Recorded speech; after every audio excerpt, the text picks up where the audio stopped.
Hello everyone, आप सभी लोगों का स्वागत है आपके अपने यूट्यूब चैनल स्टडी ग्लॉस पर। मैं हूं डॉक्टर मोनिका और आज हम 8 फरवरी से रिलेटेड जितने भी इम्पॉर्टेंट क्वेश्चन बन सकते हैं उन पर डिस्कशन करने वाले हैं। और क्वेश्चन से रिलेटेड जितने भी इम्पॉर्टेंट फैक्ट होते हैं साथ में वो भी मैं आपको बताऊंगी। ये हमारा टेलीग्राम है, यहाँ पर आपको क्विज अवेलेबल हो जाएगी और इस लेक्चर की जो PDF है वो भी आपको यहाँ मिल जाएगी। ये आपके लिए आज का मोटिवेशनल कोट है। कामयाब लोग अपने फैसले से दुनिया बदल देते हैं, जबकि नाकामयाब लोग दुनिया के डर से अपने फैसले बदल देते हैं। तो इसी मोटिवेशनल कोट के साथ में हम स्टार्ट करते हैं आज का सेशन। फर्स्ट क्वेश्चन है, which country has signed the international solar alliance framework agreement? किस देश ने अंतर्राष्ट्रीय सौर गठबंधन फ्रेमवर्क समझौते पर हस्ताक्षर किया है? तो ये किया गया है रिपब्लिक ऑफ द कांगो के द्वारा। सी इसका करेक्ट आंसर होगा। भारत ने अंतर्राष्ट्रीय सौर संघ जो गठबंधन है इसके अंदर कांगो का स्वागत किया है। विदेश मंत्रालय ने कहा है कि कांगो गणराज्य के राजदूत रेमंड सर्ज बेल ने संयुक्त सचिव की उपस्थिति में अंतर्राष्ट्रीय सौर गठबंधन फ्रेमवर्क समझौते पर हस्ताक्षर किए हैं। अंतर्राष्ट्रीय सौर गठबंधन अंतर सरकारी संगठन ये है जिसके मुख्य रूप से आंशिक या पूर्ण रूप से कर्क रेखा और मकर रेखा के बीच में स्थित ये देश शामिल है। इसकी स्थापना 30 नवंबर 2015 को की गई थी। इसका जो हेडक्वार्टर है ये गुरुग्राम हरियाणा में स्थित है। इसकी पहली बार PM मोदी के द्वारा नवंबर 2015 में की गई थी। Democratic Republic of the Congo की हम बात करें तो ये लोकेटेड है सेंट्रल अफ्रीका के अंदर। It is the second largest country in Africa after Algeria. Capital जो है इसकी है Kinshasa. It is on the bank of the Congo river. Congo is the only river in the world to cross the equator twice. यहाँ पे जो currency है ये है कांगोलेस फ्रैंक जो है यहाँ की करेंसी है। सेकेंड नंबर क्वेश्चन है, डिजी यात्रा facility will be implemented at how many more airports in the country by March 2023? मार्च 2023 तक डिजी यात्रा सुविधा देश के और कितने एयरपोर्ट पर लागू की जाएगी? तो ये 4 जो एयरपोर्ट है इस पर लागू की जाएगी। मार्च 2023 तक कोलकाता, पुणे, विजयवाड़ा और हैदराबाद 4 हवाई अड्डों पर डिजी यात्रा जो है ये लागू की जाएगी। पहले चरण में डिजी यात्रा 1 दिसंबर 2022 को दिल्ली, बेंगलुरु, वाराणसी हवाई अड्डों पर यात्रियों को संपर्क रहित, पेपरलेस चेक इन और चेहरे की बायोमेट्रिक्स के आधार पर बोर्डिंग प्रक्रिया प्रदान करने के लिए ये शुरू की गई थी। डिजी यात्रा नीति नागरिक उड्डयन मंत्रालय के द्वारा चेहरे की पहचान तकनीक का उपयोग करके बायोमेट्रिक बोर्डिंग प्रणाली के लिए शुरू की गई एक पहल है और इसका जो उद्देश्य है ये हवाई अड्डों पर यात्रियों को सहज और परेशानी मुक्त अनुभव को प्रदान करना है। इसका मुख्य उद्देश्य कई स्पर्श बिंदुओं पर टिकट या ID के सत्यापन की आवश्यकता को समाप्त करके और डिजिटल ढांचे का उपयोग करके मौजूदा बुनियादी ढांचे के माध्यम से बेहतर थ्रूपुट प्राप्त करके यात्री अनुभव को बढ़ाना है। थर्ड नंबर क्वेश्चन है, Which Indian wrestler has won bronze medal in Zagreb open championship? किस भारतीय रेसलर ने जाग्रेब ओपन चैंपियनशिप में जो कांस्य पदक है ये जीता है? तो इसका करेक्ट आंसर होगा, ये जीता है अमन सहरावत ने। इसका करेक्ट आंसर है। भारतीय रेसलर अमन सहरावत ने जाग्रेब ओपन चैंपियनशिप में पुरुषों के 57 किलोग्राम वर्ग में कांस्य पदक जीता है। भारतीय पहलवान ने इस वर्ष की प्रतियोगिता में भारत के लिए पहला पदक जीतने के लिए संयुक्त राज्य अमेरिका के जैन रे रॉड्स रिचर्ड्स को 10-4 से हराया है। राउंड 1 के अंत में दोनों पहलवान 4-4 में उलझ गए थे और सहरावत ने दूसरे राउंड में रिचर्ड्स पर हावी होकर लड़ाई जीतने के लिए लगातार 6 अंक बनाए। फाइनल में जापान के यूतो निशुची को 2-0 से हराकर अजरबैजान के अली अब्बास रजादे ने जो है स्वर्ण पदक जीता है और एक अन्य कांस्य पदक जॉर्जिया के बेका बुजियाश्विली ने जीता है। उन्होंने अजरबैजान के इस्लाम बजरगानोव को हराया है। 4 नंबर क्वेश्चन है, who has been appointed as the first woman PM of the Central African country Equatorial Guinea. मध्य अफ्रीका देश इक्वेटोरियल गिनी की पहली महिला पीएम के रूप में किसे नियुक्त किया गया है? तो इसका करेक्ट आंसर होगा, ये बनी है मैनुएला रोका बोटे बनी है। सी इसका करेक्ट आंसर है। मैनुएला रोका बोटे को इक्वेटोरियल गिनी का जो नया पीएम है ये अपॉइंट किया गया है और ये देश की पहली महिला प्रधानमंत्री बनी है। इससे पहले ये शिक्षा मंत्री थी। सुश्री बोटे पहले शिक्षा मंत्री थी और 2020 में सरकार के अंदर ये शामिल हुई थी। इन्होंने पूर्व प्रमुख फ्रांसिस्को पास्कुअल ओबामा अशु की जगह ली है, जिन्होंने 2016 से पद संभाला था। और 80 वर्षीय राष्ट्रपति ओबियांग को नवंबर में कार्यकाल में छठे कार्यकाल के लिए 95% वोट के साथ में फिर से चुना गया, जिससे दुनिया के सबसे लंबे समय तक रहने वाले शासक के रूप में उनकी जगह जो है ये पक्की हो गई। 1968 में स्पेन से आज़ादी के बाद से लगभग 1.5 मिलियन लोगों के देश में केवल 2 राष्ट्रपति हुए हैं। ओबियांग ने अगस्त 1979 में एक तख्ता पलट में अपने चाचा फ्रांसिस्को मैकियास न्यूग एमा को बाहर कर दिया था। 5 नंबर क्वेश्चन है, which country has been invited as the theme country for the Madrid International Book Fair in 2025? किस देश को 2025 में मैड्रिड अंतर्राष्ट्रीय पुस्तक मेले के थीम देश के रूप में आमंत्रित किया गया है? तो इसका करेक्ट आंसर होगा, ये किया गया है इंडिया को। ए इसका करेक्ट आंसर है। भारत में स्पेन के राजदूत जोस मारिया रिडाओ ने कहा है कि भारत को 2025 की मैड्रिड अंतर्राष्ट्रीय जो पुस्तक मेला है इसके अंदर मुख्य देश के तौर पर आमंत्रित किया जाएगा। 46वें अंतर्राष्ट्रीय कोलकाता पुस्तक मेले में स्पेन जो है ये मुख्य देश है। स्पेन पेवेलियन में मौजूद रिडाओ ने कहा है कि हम भारतीय लेखकों से सीधा संबंध स्थापित करना चाहते हैं, जिसकी शुरुआत इस पुस्तक मेले से बड़े पैमाने पर होगी। मेले की जो स्टार्टिंग है ये हुई थी 1933 में और स्पेन के गृह युद्ध के कारण ये कुछ वर्षों के लिए बंद हो गया था। मैड्रिड बुक फेयर का दायरा अंतर्राष्ट्रीय है, हालांकि इसमें मुख्य रूप से स्पेनिश भाषी देशों की पुस्तकें हैं और ये आयोजन अतिथि देश के साहित्य को बढ़ावा देता है जो दूसरी भाषा बोल सकता है। 6 नंबर क्वेश्चन है, in which country has Adani group acquired Haifa port? Adani group ने किस देश में हाइफा बंदरगाह का अधिग्रहण किया है? तो इसका करेक्ट आंसर होगा, ये है इजराइल के अंदर। डी इसका करेक्ट आंसर है।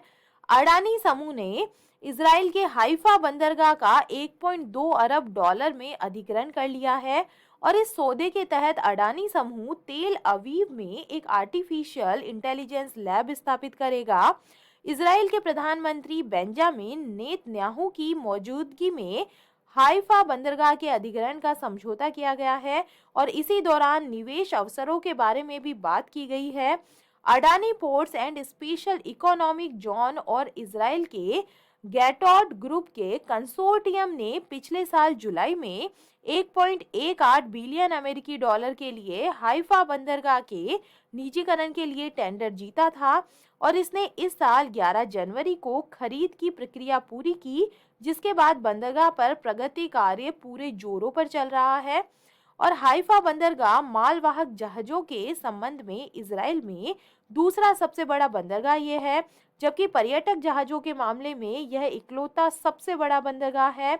लगभग 100 सालों से और प्रथम विश्व युद्ध के दौरान भारतीय सैनिकों ने हाइफा शहर को आज़ादी हासिल करने में मदद की थी। 7 नंबर क्वेश्चन है, with which country India has agreed to set up a task force to promote cooperation in the semiconductor industry? Semiconductor उद्योग में सहयोग को बढ़ावा देने के लिए भारत किस देश के साथ में टास्क फोर्स बनाने पर सहमत हुआ है? तो इसका करेक्ट आंसर होगा, ये हुआ है अमेरिका के साथ में। सी इसका करेक्ट आंसर है।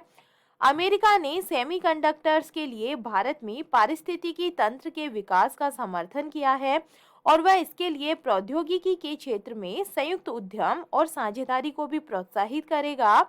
दोनों देश इस उद्देश्य के लिए एक कार्यदल का गठन करेंगे जिसमें भारत के semiconductor mission, India electronics semiconductor association और यूएस सेमीकंडक्टर इंडस्ट्री एसोसिएशन के प्रतिनिधि जो है ये शामिल होंगे। वॉशिंगटन में सरकारी अधिकारियों और विभिन्न कंपनियों के अधिकारियों के बीच में 2 दिनों की उच्च स्तरीय बैठकों के बाद कई समझौते किए गए और दोनों देशों ने जेट इंजन, आर्टिलरी सिस्टम, बख्तरबंद इन्फेंट्री वाहनों सहित कुछ रक्षा तकनीकों को संयुक्त रूप से विकसित करने के अपने प्रयासों को तेज करने का भी संकल्प यहाँ पे लिया है। अमेरिका की हम बात करें, America is located in the continent of north America. इसकी कैपिटल वॉशिंगटन डीसी है। करेंसी है यूएस डॉलर। वाइस प्रेसिडेंट है कमला हैरिस और अमेरिका की स्पेस एजेंसी है नासा जिसका हेडक्वार्टर वॉशिंगटन डीसी में है। यहाँ की यूएस पार्लियामेंट है कांग्रेस और सबसे लॉन्गेस्ट रिवर जो यूएसए की है यह है मिसौरी रिवर। 8 नंबर क्वेश्चन है, the chief minister of which state has launched Aarohini पहल ट्रेनिंग प्रोग्राम फॉर गर्ल्स। किस राज्य के मुख्यमंत्री ने लड़कियों के लिए आरोहिणी पहल प्रशिक्षण कार्यक्रम को शुरू किया है? तो इसका करेक्ट आंसर होगा ये उत्तर प्रदेश गवर्नमेंट ने किया है। उत्तर प्रदेश में योगी आदित्यनाथ सरकार ने राज्य के सभी 746 कस्तूरबा गांधी जो बालिका विद्यालय है इनके अंदर लड़कियों की सुरक्षा के लिए आरोहिणी पहल प्रशिक्षण कार्यक्रम को शुरू किया गया है। वंचित तबके की बेटियों और सक्षम और स्वावलंबी बनाने के लिए ये जो अभियान है इसकी शुरुआत की गई है। अभियान का जो उद्देश्य है ये लड़कियों को अपने अधिकारों के लिए आवाज उठाने में सक्षम बनाना है। कस्तूरबा गांधी स्कूलों के पूर्णकालिक शिक्षकों को प्रशिक्षण दिया जाएगा और प्रशिक्षण 1 फरवरी से लखनऊ में शुरू होगा। आरोहिणी कार्यक्रम को 3 चरणों में लागू किया जाएगा। पहले चरण में शिक्षकों को प्रशिक्षण दिया जाएगा और प्रशिक्षण प्राप्त करने के बाद प्रत्येक कस्तूरबा गांधी स्कूल के 2 शिक्षक छात्राओं को शिक्षित करेंगे और तीसरे चरण में सामुदायिक स्तर पर ये जो अभियान है ये चलाया जाएगा। उत्तर प्रदेश की हम बात करें, Uttar Pradesh government has announced to make Mathura Vrindavan a carbon neutral tourist destination by 2041। 2041 तक जो मथुरा वृंदावन है इसको कार्बन न्यूट्रल टूरिस्ट डेस्टिनेशन बनाने का यहाँ पे अनाउंसमेंट किया गया है। The first data centre of Uttar Pradesh, इसका जो इनोग्रेशन है ये ग्रेटर नोएडा में किया गया है। Ranipur located in Uttar Pradesh has become the 53rd tiger reserve of the country. The central government has approved Terai elephant reserve in Uttar Pradesh. 9 number question है, according to the RBI report, which state has received the maximum GST? RBI की report के अनुसार किस राज्य से सबसे अधिक GST जो है ये प्राप्त हुआ है? तो इसका करेक्ट आंसर होगा ये हुआ है महाराष्ट्र से। ए इसका करेक्ट आंसर है। केंद्र सरकार की ओर से कुल 17,000 करोड़ रुपए की राशि जारी की गई है और इसमें सबसे ज्यादा हिस्सेदारी महाराष्ट्र की रही है। वही कर्नाटक, दिल्ली, तमिलनाडु और उत्तर प्रदेश ऐसे राज्य रहे हैं जिन्हें 1,000 करोड़ रुपए से ज्यादा हासिल हुए हैं। जीएसटी सेस के रूप में अक्टूबर 2022 तक केवल 72,147 करोड़ रुपए का ही जो टैक्स है ये कलेक्ट हुआ था, पर केंद्र सरकार की ओर से 43,515 करोड़ रुपए खुद के संसाधनों से जुटा कर दिए गए। इस राशि को जारी करने के साथ ही केंद्र सरकार ने राज्यों को जीएसटी मुआवजे का उतना हिस्सा दे दिया है जितना मार्च 2023 तक कलेक्ट होने का अनुमान है। जब जीएसटी व्यवस्था को लाया गया था तो राज्यों के राजस्व में संभावित नुकसान को देखते हुए मुआवजे का प्रबंध किया गया था और ये राशि 28% की दर वाले जीएसटी वाली वस्तुओं पर 15% के उपकर के माध्यम से ये जुटाई जाती है। जीएसटी की हम बात करें गुड्स सर्विस टैक्स की तो ये लागू हुआ था 1 जुलाई 2017 को। It was suggested to implement GST in India, तो ये विजय केलकर कमेटी के सजेशन से ये लागू किया गया था। First of the GST bill, the chairman of the drafting committee was, तो ये थे असीम दास गुप्ता और सबसे पहले जिस स्टेट में जीएसटी लागू हुई थी यह है Assam. Under which article of the Constitution the GST Council has been constituted? Article तो ये है 279A। 10 नंबर क्वेश्चन है, the chief minister of which state has announce to make the state drug free by the year 2025। किस राज्य के मुख्यमंत्री ने वर्ष 2025 तक राज्य को नशा मुक्त करने की घोषणा की है? तो इसका करेक्ट आंसर होगा, ये की है उत्तराखंड ने, 20 का करेक्ट आंसर है। उत्तराखंड के मुख्यमंत्री पुष्कर सिंह धामी ने राज्य के लोगों से वर्ष 2025 तक राज्य को नशा मुक्त बनाने के संकल्प में सरकार की मदद करने के लिए आगे आने का आह्वान किया है। देहरादून की जिला जेल में आयोजित नशा मुक्ति कार्यशाला मिशन नशा मुक्त देवभूमि का शुभारंभ किया गया है। धामी ने कहा है कि नशा मुक्ति एक बहुत ही महत्वपूर्ण विषय है और ये हमारा संकल्प है कि 2025 तक देवभूमि का एक भी व्यक्ति नशे का आदी नहीं होना चाहिए। और इस संकल्प की सिद्धि के लिए सरकार के साथ साथ समाज, युवाओं, गैर सरकारी संगठनों, मशहूर हस्तियों, सफल लोगों और विभिन्न सामाजिक शिक्षा संस्थानों को आगे आकर मिलकर काम करना होगा और सरकार के इस अभियान को एक भव्य अभियान बनाना है। इस जन अभियान में प्रत्येक उत्तराखंड वासी का योगदान महत्वपूर्ण है। उत्तराखंड की हम बात करें, इसकी स्थापना 9 नवंबर 2000 को हुई थी। इसकी कैपिटल देहरादून है। चीफ मिनिस्टर है पुष्कर सिंह धामी। 2 नेबरिंग स्टेट है हिमाचल प्रदेश और उत्तर प्रदेश। 2 नेबरिंग कंट्रीज है तिब्बत और नेपाल। चलिए कल की जो एमसीक्यू है उन्हें हम रिवाइज कर लेते हैं। फर्स्ट नंबर क्वेश्चन है, केंद्रीय बजट 2023 में भारतीय रेलवे के लिए कितने लाख करोड़ रुपए की पूंजी परिव्यय आवंटित की गई है? तो ये की गई है 2.40 लाख करोड़ रुपए की। सेकेंड नंबर क्वेश्चन है, किसे ब्रिटेन में इंडिया यूके अचीवर्स ऑनर्स के द्वारा लाइफ टाइम अचीवमेंट अवार्ड से सम्मानित किया गया है?